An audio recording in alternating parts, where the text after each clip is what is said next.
ഹെബ്രായർ 7-ാം അധ്യായം 1 മുതൽ 28 വരെയുള്ള വാക്യങ്ങൾ. രാജാക്കന്മാരെ വധിച്ചതിനു ശേഷം മടങ്ങി വന്ന അബ്രാഹാത്തെ കണ്ടപ്പോൾ സലേമിന്റെ രാജാവും അത്യുന്നതനായ ദൈവത്തിന്റെ പുരോഹിതനുമായ മെൽക്കിസദേക്ക് അവനെ അനുഗ്രഹിച്ചു. സകലത്തിന്റെയും ദശാംശം അബ്രഹാം അവന് നൽകി. അവന്റെ പേരിന് ഒന്നാമത് നീതിയുടെ രാജാവെന്നും രണ്ടാമത് സലേമിന്റെ സമാധാനത്തിന്റെ രാജാവെന്നുമാണ് അർത്ഥം. അവന് പിതാവോ മാതാവോ വംശപരമ്പരയോ ഇല്ല. അവന്റെ ദിവസങ്ങൾക്ക് ആരംഭമോ ആയുസ്സിന് അവസാനമോ ഇല്ല. ദൈവപുത്രന് സദൃശനായ അവൻ എന്നേക്കും പുരോഹിതനാണ്. അവൻ എത്ര വലിയവനെന്ന് കാണുവിൻ.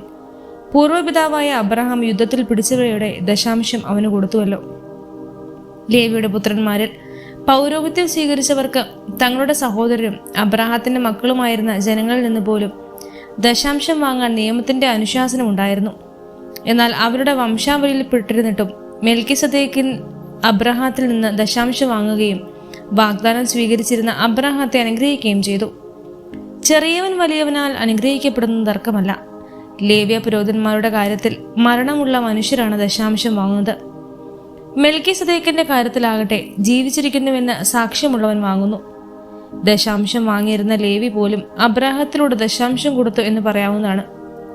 എന്തെന്നാൽ മെൽക്കിസദേക്ക് അബ്രാഹത്തെ കണ്ടുമുട്ടുമ്പോൾ ലേവി അബ്രാഹത്തിന്റെ അജാത സന്താനമായിരുന്നു. ലേവ്യ പൗരോഹിത്യം വഴിയാണല്ലോ ജനങ്ങൾക്ക് നിയമം നൽകപ്പെട്ടത്. ആ പൗരോഹിത്യം വഴി പൂർണ്ണത പ്രാപിക്കാൻ കഴിയുമായിരുന്നെങ്കിൽ അഹ്റോന്റെ ക്രമത്തിൽ നിന്ന് വ്യത്യസ്തമായി മെൽക്കിസദേക്കിന്റെ ക്രമപ്രകാരം വേറൊരു പുരോഹിതൻ ഉണ്ടാവുക ആവശ്യമായിരുന്നു. പൗരോഹിത്യത്തിൽ വ്യത്യാസം വരുമ്പോൾ നിയമത്തിലും അവശ്യം മാറ്റം വരുന്നു. ഇവയൊക്കെ ആരെക്കുറിച്ച് പറയപ്പെട്ടിരിക്കുന്നുവോ അവൻ വേറൊരു വംശത്തിൽപ്പെട്ടവനാണ്. ആ വംശത്തിൽ നിന്നാകട്ടെ ആരും ബലിപീഠത്തിൽ ശുശ്രൂഷ ചെയ്തിട്ടുമില്ല. നമ്മുടെ കർത്താവ് ജനിച്ചത് യൂദയുടെ വംശത്തിലാണെന്ന് സ്പഷ്ടമാണ്. ഈ വംശത്തിന്റെ പൗരോഹിത്യത്തെക്കുറിച്ച് മോശ ഒന്നും പറഞ്ഞിട്ടില്ല. മെൽക്കിസദേക്കിന്റെ സാദൃശ്യത്തിൽ മറ്റൊരു പുരോഹിതൻ പ്രത്യക്ഷനാകുന്നതെന്ന് ഇത് കൂടുതൽ വ്യക്തമാകുന്നു. ഇവനോ ശാരീരിക ജനനക്രമം അനുസരിച്ചല്ല, പ്രത്യുത അക്ഷയമായ ജീവന്റെ ശക്തി നിമിത്തമാണ് പുരോഹിതനായത്. എന്തെന്നാൽ നീ മെൽക്കിസദേക്കിന്റെ ക്രമപ്രകാരം എന്നേക്കും പുരോഹിതനാകുന്നുവെന്ന് അവനെക്കുറിച്ച് സാക്ഷ്യമുണ്ട്. ആദ്യ കൽപ്പന അസാധുവാക്കപ്പെട്ടത് അതിൻ്റെ ബലഹീനതയും നിഷ്പ്രയോജനത്വവും കൊണ്ടാണ്. നിയമം ഒന്നിനെയും പൂർണ്ണതയിൽ എത്തിച്ചിട്ടില്ല. അതിനേക്കാൾ ശ്രേഷ്ഠവും ദൈവത്തിലേക്ക് നമ്മെ അടുപ്പിക്കുന്നതുമായ പ്രത്യാശ അതിൻ്റെ സ്ഥാനത്ത് നിലവിൽ വന്നു. അതും ശബദത്തോടു കൂടിയാണ്. മുൻപ് പുരോഹിതരായവർ ശബദം കൂടാതെയാണ് തങ്ങളുടെ സ്ഥാനമേറ്റത്. ഇവരാകട്ടെ കർത്താവ് ശപഥം ചെയ്തിട്ടുണ്ട്, അവൻ മനസ്സ് മാറ്റുകയില്ല, നീ എന്നേക്കും പുരോഹിതനാണ് എന്നും തന്നോട് പറഞ്ഞതിൻ്റെ ശപഥം കൂടെയാണ് പുരോഹിതനായത്. ഇത് ക്രിസ്തുവിനെ ശ്രേഷ്ഠമായ ഒരു ഉടമ്പടിക്ക് അച്ചാരമാക്കുന്നു. മുൻകാലങ്ങളിൽ അനേകം പുരോഹിതന്മാരുണ്ടായിരുന്നു. എന്നാൽ ശുശ്രൂഷയിൽ തുടരാൻ മരണം വരെ അവനെ അനുവദിച്ചില്ല. യേശു ആകട്ടെ എന്നേക്കും നിലനിൽക്കുന്നതുകൊണ്ട് അവന്റെ പൗരോഹിത്യം കൈമാറ്റപ്പെടുന്നില്ല. തന്നിലൂടെ ദൈവത്തെ സമീപിക്കുന്നവരെ പൂർണ്ണമായി രക്ഷിക്കാൻ അവന് കഴിവുണ്ട്. എന്നേക്കും ജീവിക്കുന്നതിനായ അവൻ അവർക്ക് വേണ്ടി മാധ്യസ്ഥം വഹിക്കുന്നു. പരിശുദ്ധനും ദോഷരഹിതനും നിഷ്കളങ്കനും പാപങ്ങളിൽ നിന്ന് വേർപിരിക്കപ്പെട്ടവനും സ്വർഗത്തിന്മേൽ ഉയർത്തപ്പെട്ടവനുമായ ഒരു പ്രധാന പുരോഹിതൻ നമുക്കുണ്ടായിരിക്കുക ഉചിതമായിരുന്നു.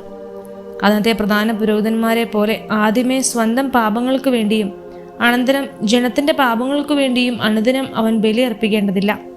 അവൻ തന്നെ അർപ്പിച്ചുകൊണ്ട് എന്നേക്കുമായി ഒരിക്കൽ ബലി അർപ്പിച്ചിരിക്കുന്നു. വാസ്തവത്തിൽ നിയമം ബലഹീനരായ മനുഷ്യരെയാണ് പ്രധാന പുരോഹിതന്മാരായി നിയോഗിക്കുന്നത്. എന്നാൽ നിയമത്തിന് ശേഷം വന്ന ശബ്ദത്തിന്റെ വചനമാകട്ടെ എന്നേക്കും പരിപൂർണനാക്കപ്പെട്ട പുത്രൻ നിയോഗിക്കുന്നു.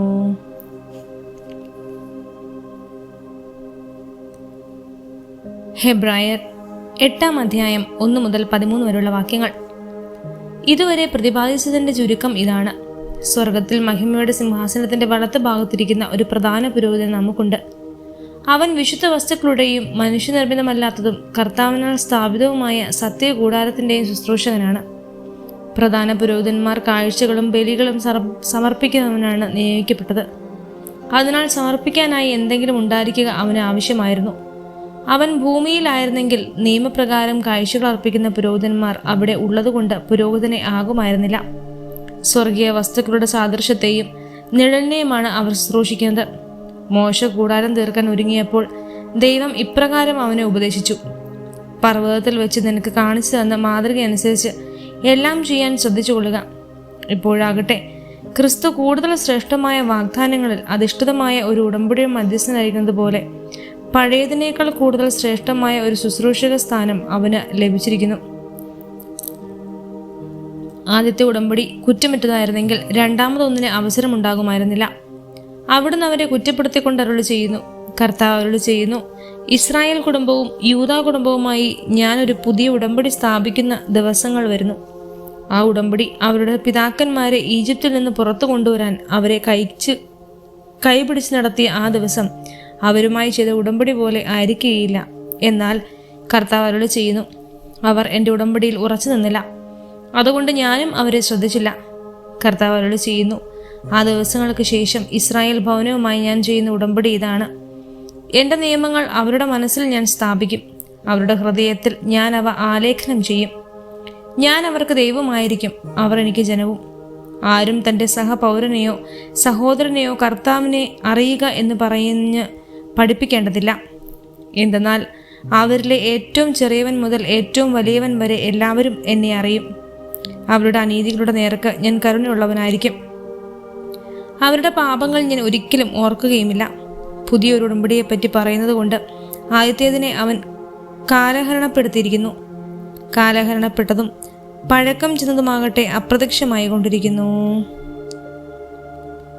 ഹെബ്രായർ 9 അധ്യായം 1 മുതൽ 28 വരെയുള്ള വാക്യങ്ങൾ. ആദ്യത്തെ ഉടമ്പടി അനുസരിച്ച് തന്നെ ആരാധന വിധികളും ഭൗമികമായ വിശുദ്ധ സ്ഥലവും ഉണ്ടായിരുന്നു.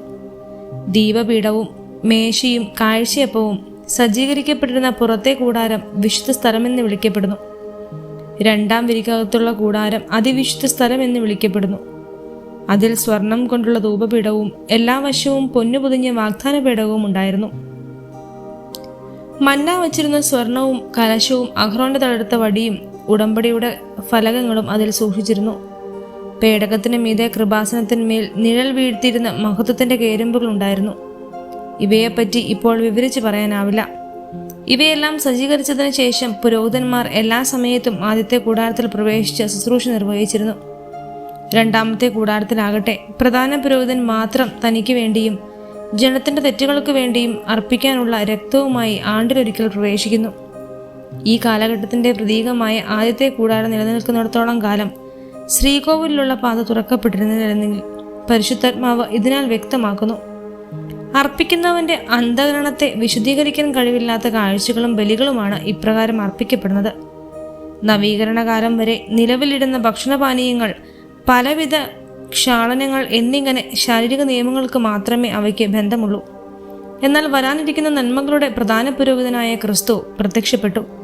കൂടുതൽ മഹനീയവും പൂർണ്ണവും മനുഷ്യനിർമ്മിതമല്ലാത്തതും സൃഷ്ടവസ്തുക്കൾപ്പെടാത്തതുമായ കൂടാരത്തിലൂടെ എന്നേക്കുമായി ശ്രീകോവിൽ അവൻ പ്രവേശിച്ചു. അവനവിടെ പ്രവേശിച്ച് നിത്യരക്ഷ സാധിച്ചത് കോലാടുകളുടെയോ കാളക്കിടാങ്ങളുടെയോ രക്തത്തിലൂടെയല്ല, സ്വന്തം രക്തത്തിലൂടെയാണ്.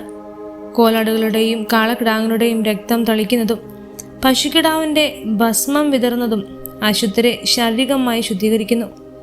എങ്കിൽ നിത്യാത്മാവ് മൂലം കളങ്കമില്ലാത്ത ദൈവത്തിന് തന്നെ സമർപ്പിച്ച ക്രിസ്തുവിൻ്റെ രക്തം ജീവിക്കുന്ന ദൈവത്തെ ശുശ്രൂഷിക്കാൻ നമ്മുടെ അന്ധകരണത്തെ നിർജീവ പ്രവർത്തികളിൽ നിന്ന് എത്ര അധികമായി വിശദീകരിക്കുകയില്ലേ?